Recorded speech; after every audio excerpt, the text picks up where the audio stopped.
Coucou tout le monde. Alors, je vais commencer à lire la base aérienne de Kirtland et le site de Los Alamos. Et la prochaine fois, je lirai le site d'essai balistique de White Sound, WSPG. Ces deux petites vidéos, mais elles sont très intéressantes. Et un jour, je passerai aux navettes à lévitation magnétique, Hitler, tout ça. Mais ça sera beaucoup plus long, que je le ferai plus tard. Ça va être magnifique aussi. Voilà, en 1938, et ils allaient à 1000 km/h. Hein, nous étions en 1938. Grâce à la récupération du crash de Roswell, encore une fois. Bon, ce qui n'est pas vraiment étonnant. Autant commencer tout de suite. Les gardiens du silence. OVNI extraterrestres censurés par les Américains. Les preuves top secret. Marc Saint-Germain. Très très bon livre aussi. Hein. Si vous ne le possédez pas, je vous le dis, c'est excellent. C'est un Canadien, Marc Saint-Germain.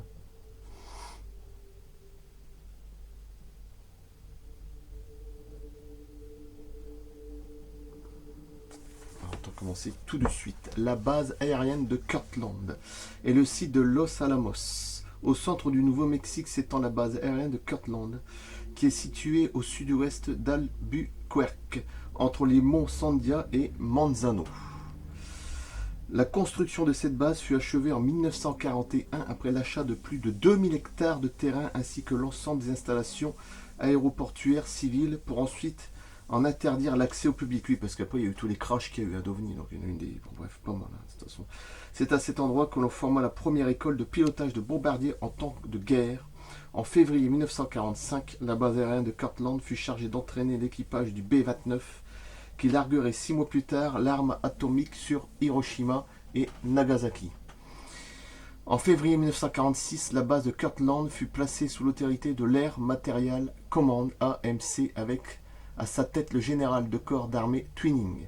Débutera alors une série de tests aériens liés au nucléaire, d'où la présence d'OVNI depuis ce temps-là, qu'ils ont lâché des bombes nucléaires ou sous la mer. Bon bref, c'est pas étonnant. Le nouveau rôle du site Kirtland était d'effectuer des modifications sur des avions afin qu'ils puissent larguer, puissent, je ne sais pas s'il manque, ouais. Bon bref, des bombes nucléaires de façon efficace et stratégique. Les ingénieurs du district de Manhattan, désormais attachés à cette base, avaient pour tâche la caractérisation balistique des futures armes atomiques. Quelle idiotie, hein, quand ils pensent faire ça. Bon bref. Le choix de Kirtland comme centre névralgique du développement de l'arsenal nucléaire américain provient de sa proximité d'avec les laboratoires de Los Alamos et de Sandia, AFSWP, hein, entre parenthèses. Ce sont ces mêmes laboratoires de recherche qui furent à l'origine de toute première bombe atomique auquel avait travaillé le docteur Oppenheimer et son équipe sur le projet Manhattan. À la fin des années 40, en raison des tensions causées par la guerre froide, le développement de l'armement nucléaire fut placé en tête de liste des priorités militaires de l'époque. La base de Kirtland devint ainsi le centre névralgique du développement d'armes spéciales de type nucléaire. Dans les années 80, le centre des technologies spatiales de l'armée de l'air prit le relais des activités du site. L'orientation prise par le centre concernait désormais le développement de technologies spatiales militaires en lien avec la propulsion, l'armement et la géophysique. Tout ça grâce à la technologie extraterrestre récupérée encore une fois. Hein, je ne sais pas s'il y en a qui sont encore bien. Bon bref, tout comme les bases militaires environnantes, il semble bien que la base de Kirtland et le site de Los Alamos aient profité des retombées technologiques issues de la récupération d'OVNI crachés. Récupération d'OVNI crachés pendant et après la Deuxième Guerre mondiale, hein, la seconde. La réorientation des activités de développement d'armement nucléaire aérien vers des technologies aérospatiales militaires dans les années 80 est en soi un très bon indicateur. Et lors de la mise sur pied du projet Guerre des étoiles, j'en mettrai pas de lien à la fin, par le président Reagan en 1983, hein, avec son discours. J'essaie de remettre un passage en image, j'essaie de retrouver le truc. Les laboratoires de la base de Kirtland contribueront largement à l'élaboration d'armes laser utilisables dans l'espace. d'où la technologie récupérée, comme le livre au lendemain, j'aurais pu le mettre derrière, mais c'est pas grave, au lendemain de Roswell, les lasers, la fibre optique, la récupération de Roswell, hein, puis même d'autres crashs, hein, même avant Roswell, hein, de toute façon. Donc, bon. On peut remarquer l'implication des membres de cette base et de ses sites annexes dans un certain nombre de documents se rapportant aux événements de Roswell. Dans le rapport de l'unité des phénomènes interplanétaires IPU, daté du 22 juillet 1947, il est mentionné que la station radar de Kirtland avait repéré les objets la journée du crash et que le colonel Hasbrook de l'AFSWP de Sandia fut chargé de sécuriser les lieux de l'écrasement. Le docteur Oppenheimer, un spécialiste du nucléaire, aurait été identifié sur les lieux du site d'écrasement, LZ2, ainsi que le spécialiste des fusées Werner von Braun. J'en mettrai les liens aussi avec ça. Par la suite, NASA 1969. NASA, hein, si tu changes la fin avec un Z et I, ça fait plus NASA. Hein. Un scientifique allemand issu du projet Paperclip. Eh oui.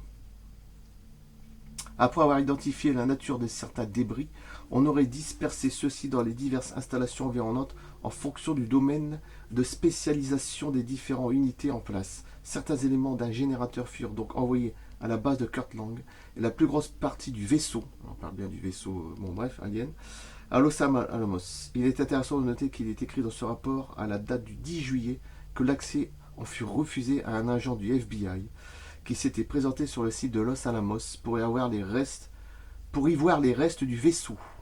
Hein, extraterrestre, évidemment. Cette information est digne d'intérêt car on retrouve dans un document du FBI daté du 10 juillet une note manuscrite du directeur du FBI lui-même, J. Edgar Hoover.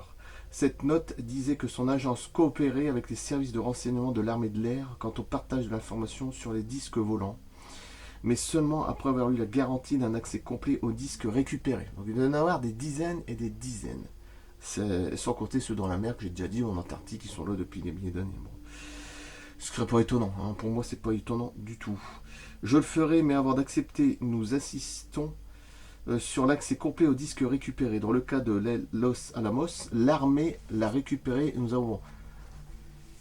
Nous en a refusé l'accès même pour une inspection sommaire. Quelques jours plus tard fut émis un autre mémo du FBI où était transcrite une conversation entre un agent du FBI et le général du brigade Schulgen, commandant des services de renseignement de l'armée de l'air. Se référant à la note de Hoover, l'agent du FBI responsable de l'affaire assura le général de brigade que son bureau était déjà en liaison avec les services de renseignement des autres corps d'armée ainsi qu'avec celui du département de la guerre concernant ce sujet. Bon, à la fin, je vous bombarder de plein de photos, d'images. J'ai juste... De toute façon, il suffit de 2-3 mots pour trouver plein de trucs. Bon, il n'y a pas besoin de grand-chose. Du point de vue de l'accréditation, donc, le FBI était bien habilité à accéder à certaines informations se rapportant au disque volant.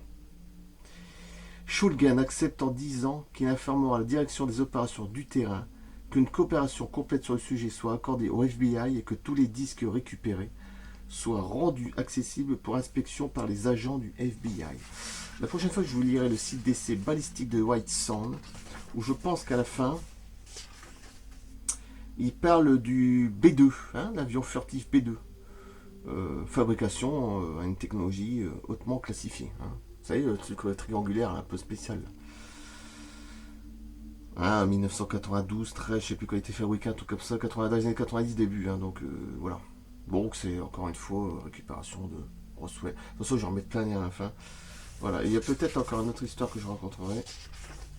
Ouais. Après, par la suite, il y aura la base aérienne d'Holoman. Je ne sais pas si je l'ai fait celui-là. À Alamogordo. C'est très intéressant aussi. Court, mais très intéressant.